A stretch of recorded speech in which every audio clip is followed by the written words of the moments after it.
We are German, and as such, we are always self-conscious about getting angry in public.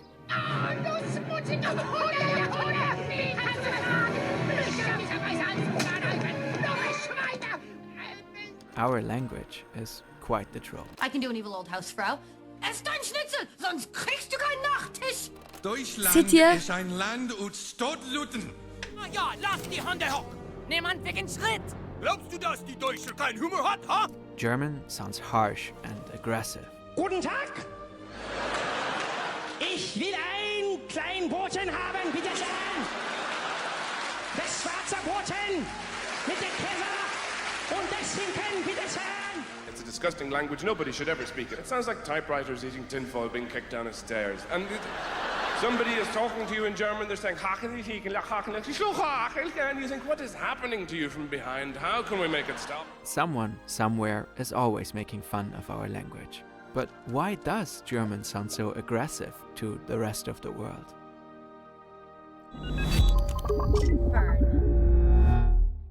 The German language is part of the Germanic branch of the... Okay, ich möchte euch ganz kurz was sagen. Der Kanal heißt übrigens Fern.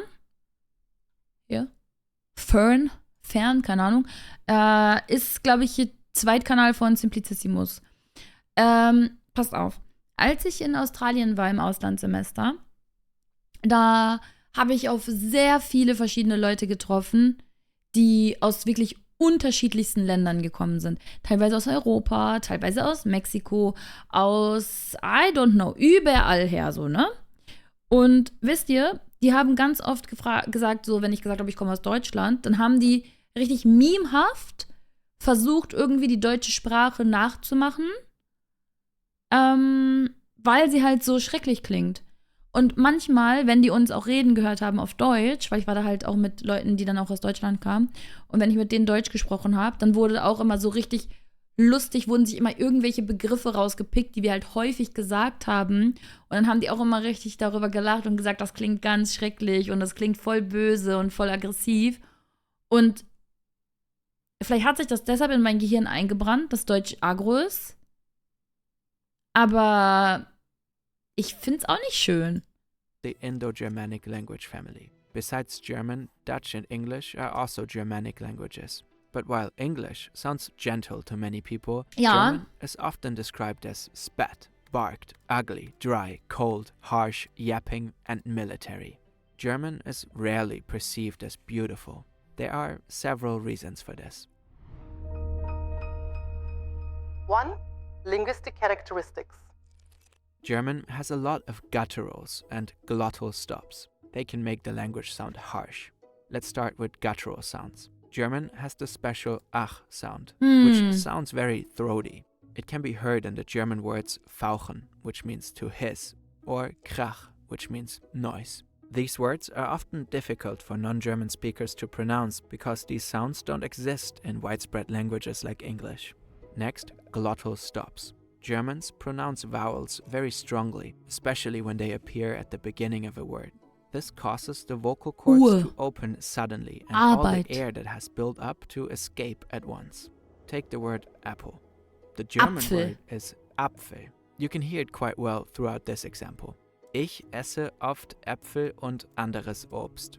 In many other languages, the words of a sentence are spoken in a flow. In German, sometimes there's a mini pause before each individual word. Here you can hear the difference. Everything is alright. Alles ist in Ordnung. Of course, I'm overdoing it a bit here, but you get the idea. These breaks can make German sound a bit barked. Okay, sagen wir mal, ich sag das jetzt normal, ne? Alles ist in Ordnung. Alles ist in Ordnung. Alles ist in Ordnung. Everything's okay.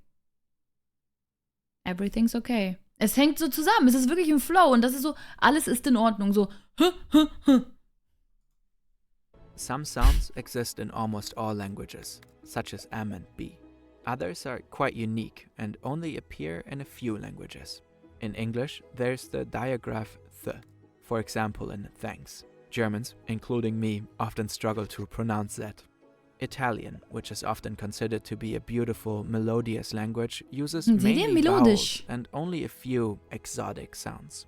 German, on the other hand, has many rare complex sounds which might come off as strange. We use so-called Umlaute, such as Ä, Ö, and Ü. Again, often hard to pronounce for non-German speakers. And there's the SZ. Ey, ich muss euch ganz kurz sagen, ne, das Video gibt mir ein bisschen den Vibe von, ich halte eine Englischpräsentation in der Schule und zwischendurch fallen mir die englischen Begriffe nicht ein und dann sage ich die deutschen Wörter. Weil die sagen das ja hier extra auf Deutsch, ne? Aber checkt ihr, was ich meine? Es wirkt so, als würde man dann zwischendurch so das deutsche Wort sagen. Weil man auch diesen strong German Accent bei ihm hört. Looks like this and is essential for our all-time favorite word, Scheiße. Ja, ist wieder so richtig die Punkte, um ihre Meinung zu bestärken. Ja, ich könnte wirklich bei Steuerung F anfangen. The SZ is used to indicate the hard S sound. Plus, many German words just have a lot of consonants. For example, Strumpf, or a classic selbstverständlich, which means of course. German is complicated. Ich dachte, wegen Konsonanten ist es halt so, dass es so harsh klingt. Aber ich glaube, für mich ist es wirklich dieses abgehackt klingende und dieses Apfel, Uhr, Karte, Tablette. Nein, das nicht.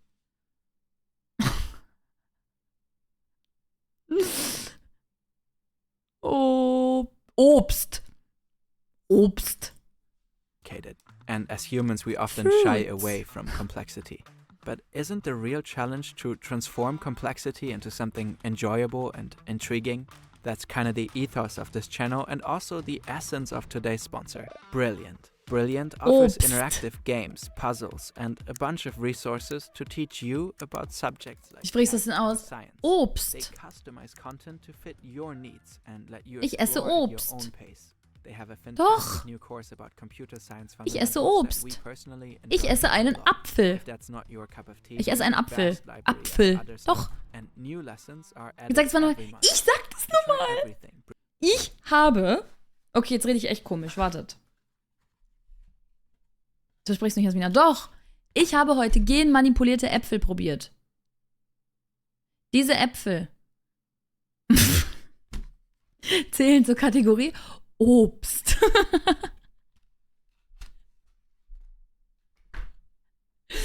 Es ist Obst im Haus.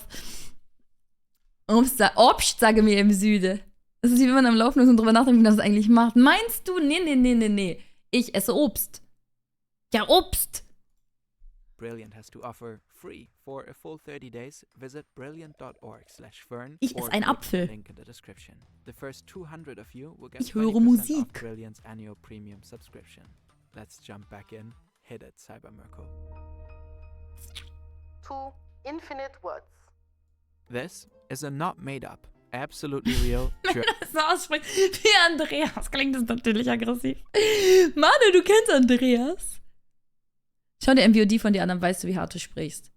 Aber wenn ich das jetzt vorgelesen habe, dann spreche ich ja eigentlich so, wie ich immer spreche. Und ich finde, jetzt gerade spreche ich auch ziemlich hart. Weil die Wörter abgehackt sind. Du hörst dich jetzt wie eine Duolingo-Aufgabe an. German word with 79 letters. Rinderkennzeichnungs-, Fleischetikettierungs-, Überwachungsaufgabenübertragungsgesetz. We will not bother you with what it means here. What we're trying to tell you is this. German has a high number of compound words. These can be really cool because the word often literally describes what it means. For example, you have a house and a Tier, an animal. And together it is a Haustier, a pet. Though as a people, we seem to have made it our goal to put together as many words as possible. This has led to many long and insanely complex creations. Mark Twain already made fun of this word and many others in 1880 in his famous essay, The Awful German Language. He writes, "These things are not words, they are alphabetical processions, and the inventor of them ought to have been killed." And because the words are weird, a lot of non-German speakers find them very entertaining. They have something weirdly over-precise and orderly about them. Combined with their guttural and glottal stop consonant-loaded delivery, it can give them a military touch. Ironically, we have a word for this. Konsonantenschlacht. Every German-speaking actor or model has to do the German word quiz on an American talk show at least once. Bezirksschornsteinfegermeister. Schmetterlingsbeinschlag. Backpfeifengesicht. Albeit this last one being an absolute banger of a word, meaning a face that's just inviting a good slap like Jimmy Fallon's, these shows only strengthen the image of the difficult and weird German language. And this leads us to 3. Prejudices. What do people think of when they think of Germany? And they're saying to you something like, we have been better, but we're very vibrant in the theater and arts and so on. All the time you listen to this, you're thinking, Hitler. During the 2 world wars, the German naturally became the enemy in many countries. German-American relations changed drastically. In the US, the teaching of German was banned. German programs were no longer allowed to be played on the radio. Authorities called for a boycott of German goods. Streets and even sauerkraut were renamed. Hitler is possibly history's most terrifying figure. Germany's history, once so gruesome, it is rightly so echoed, processed and analyzed countless times in all forms of media, so it may never be forgotten. According to many linguists, the perception of the German language is in part the result of these historical and socio-cultural contexts. German might have an image problem. Linguists would point out that you shouldn't judge a language based on its sound. What sounds strange to one person is beautiful to another. And if you label a language as ugly, you might miss out on fascinating insights into other worlds of thought and sound. So lastly, let us introduce you to some beautiful German words you can... Ja, das wollte ich vorhin sogar auch noch sagen, als ich euch gesagt habe, dass in manchen Sprachen die Sachen so sehr bildlich beschrieben werden und dann alles irgendwie so voll poetisch teilweise klingt. In der deutschen Sprache gibt es Wörter, die gibt es einfach in den anderen Sprachen nicht. Und Fernweh und Weltschmerz sind so die typischen Beispiele, die immer alle benennen. Und ich sage euch ehrlich, das ist voll schwer, das irgendwie auf eine andere Sprache zu übertragen, weil es hat, auch wenn man es erklärt, niemals den same Vibe, weil es einfach dieses Wort nicht gibt. Wisst ihr, was ich meine? Es hat nicht den... Es kann niemals gleich sein. Pretentiously incorporate into your Sprachgebrauch. Fernweh describes the opposite of homesickness, the longing for distant places.